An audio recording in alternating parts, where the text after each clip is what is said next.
일본한테는 가위바위보도 지지 말라고 그러잖음. 그래서 한국이랑 일본 남자 축구 국대가 뜨면 당연히 자존심이 겁나게 걸려있다는 거. 그래도 다행히 그동안 한일전에 한해서는 한국이 압도해왔음. 무려 82전 42승 23무 17패라는 거. 그런데 최근 들어서는 일본만 만나면 한국이 힘을 못 쓰고 있음. 조금만 축자랄이라도 최근 한일전 A매치 한국이 3연패하고 있다는 걸 알 거임. 그래서 이러다 한국 축구가 일본한테 역전당하는 거 아니냐 걱정이 다들 많을 거임.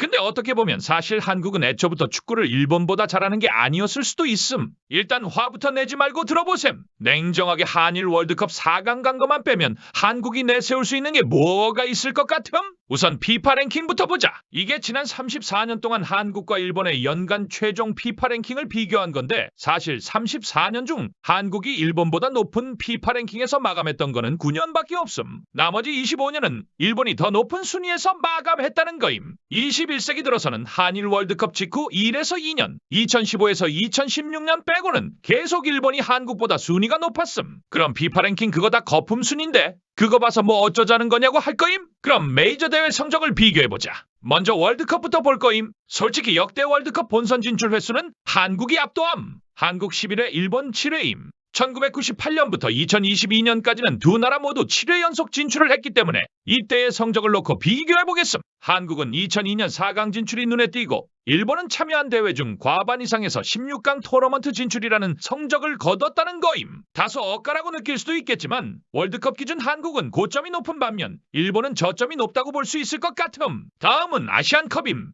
1992년부터 9개 대회가 열리는 동안 일본은 우승을 4번이나 함. 우리나라는 2015년 한 번의 준우승이 최고 성적이고 심지어 92년 대회에서는 예선 탈락도 했었음. 그래서 사실 아시안컵만 놓고 본다면 우리는 일본에 비해서 절대적 약팀이라는 게 반박 불가능한 팩트라는 거임. 그럼 또 이제 우리는 손흥민, 이강인, 김민재 있는데 일본은 누구 있냐 할 거임. 손흥민 같은 슈퍼스타는 없지만 꽤 좋은 팀에서 꽤 좋은 활약을 하고 있는 선수가 정말 많음. 미토마, 도안리츠, 쿠모, 엔도와타로 많이 들어봤을 거임. 유럽 4대 리그 중상위권 팀에서 뛰는 선수들이 그리 많으니 한국이 브라질한테 5대0으로 뚝 까맞는 동안 일본은 브라질을 이길 수 있었던 것임. 난 일뽕도 아니고 극우도 아님. 그치만 냉정하게 한국은 일본보다 축구 잘했던 적이 없는 것 같음. 21세기만 놓고 보면 확실한 것 같기도 하고 사실 축구는 다른 스포츠 대비 한국과 일본의 갭이 그나마 작은 스포츠임. 다른 4대 프로스포츠 생각해보셈. 야구는 뭐 말할 것도 없지. 한국은 국제대회 나가면 거의 항상 예선 탈락하는데 일본은 세계 최강이나 마찬가지고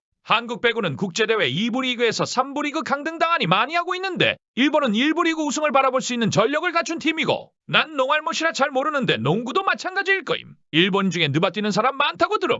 암튼 서론이 좀 길었음. 이거 보여주려고 어그로 끌었다. 한국은 일본보다 스포츠를 못할 수밖에 없음. 그 차이는 절대적인 생활체육 인프라 차이 때문에 발생함. 일본 스포츠는 왜 잘 나가는데? 생활체육이 뭔데?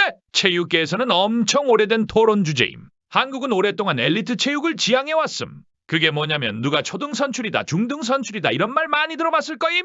그런 식으로 학생 중에서 진짜 미래의 선수가 될 만한 역량이 있는 친구들만 뽑아다가 체육을 시키는 게 엘리트 체육임. 그래서 어릴 때부터 너무 성적에 대한 압박이 커서 선수들이 스포츠를 온전히 즐기지 못한다는 거. 같은 맥락에서 체벌성 지도가 이어질 수밖에 없다는 거 등 한국 체육계의 병폐의 근인이 뭐냐 하면 거의 항상 지목되어 왔던 것이 엘리트 체육이었음. 반대로 일본은 20세기 중후반 그러니까 엄청 오래전부터 생활체육 저변을 확대하기 위해 학생들에게 부카츠 즉 부활동을 시키는 정책을 펼쳐왔음. 그게 뭐냐면 너가 운동을 잘하든 말든 일단 학교 운동부 하나를 골라서 들어가고 학교 끝나면 방과 후에 훈련받고 주말에는 경기도 뛰고 약간 한국 학교에서 축구 동아리와 축구부 사이에 허물어진 경계 어딘가에 있는 듯한 생활을 하게 됨. 한국은 세미프로랑 아마추어 레벨을 확실히 구분시켜 놓는 느낌이라면 일본은 그런 거 구분 없이 한 팀에서 뛰게 된다는 거임. 그러면 그게 도대체 왜 성인 대표팀 레벨의 경쟁력으로 이어지는지 궁금할 거임. 한국이 왜 롤을 잘할 것 같음? 왜 국제대회만 나가면 항상 한국이 1등하고 외국에서도 한국 선수 데려가려고 안달이고 그럴 것 같음. 사실상 생활체육이랑 토시 하나 틀리지 않고 같은 원리로 작동된다고 보면 됨. 한국 남중딩 남고딩들 학교 끝나고 뭐함? 지천에 널려있는 PC방 가잖음. PC방 가서 게임 그냥 재밌게 하는 실골딱이인 애들이 대부분이겠지만 그때부터 게임의 재능을 발견하고 프로게이머가 되는 경우도 있잖음. 대상역도 그랬듯이. 그러고 그런 케이스가 많다 보니까 e스포츠 강국이 돼버린 거고 일본 애들은 축구, 야구, 배구, 농구를 그렇게 하는 거임. 학교 끝나면 운동장 가서 체육관 가서 스포츠를 함. 그러고 우리 점심시간에 공차듯이 하는 게 아니라 진짜 코치님과 함께하며 빡센 훈련을 함. 그런 식으로 학생들이 여러 스포츠를 할 수 있는 인프라가 우리나라 PC방 널려 있듯이 일본에는 널려 있다는 거. 그리고 똑같이 그냥 재미있게 즐기는 애들도 있겠지만 개중에는 오타니 같은 애들이 섞여 있는 거임.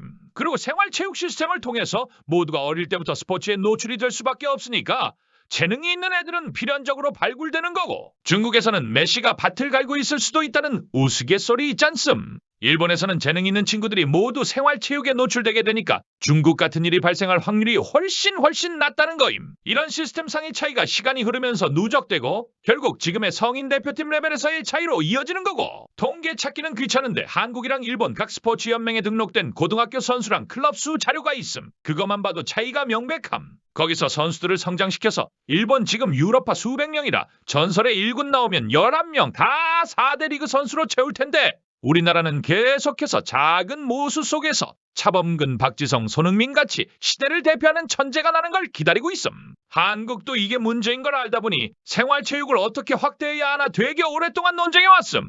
사실 생활체육이 답인 걸 모두가 알지만 한정된 재원 등 현실적으로 쉽지 않을 수밖에 없음. 그리고 드디어 몇 년 전부터 축구에서 생활체육이 빠르게 확대되기 시작했음. 서울대 입구에서 학교를 걸어서 올라가 본 적 있음? 가다 보면 관악축구센터라는 게 보일 거임. 그런 식으로 유소년 레벨부터 클럽식으로 운영을 하면서 엘리트에서 생활체육으로 전환시키고 있음.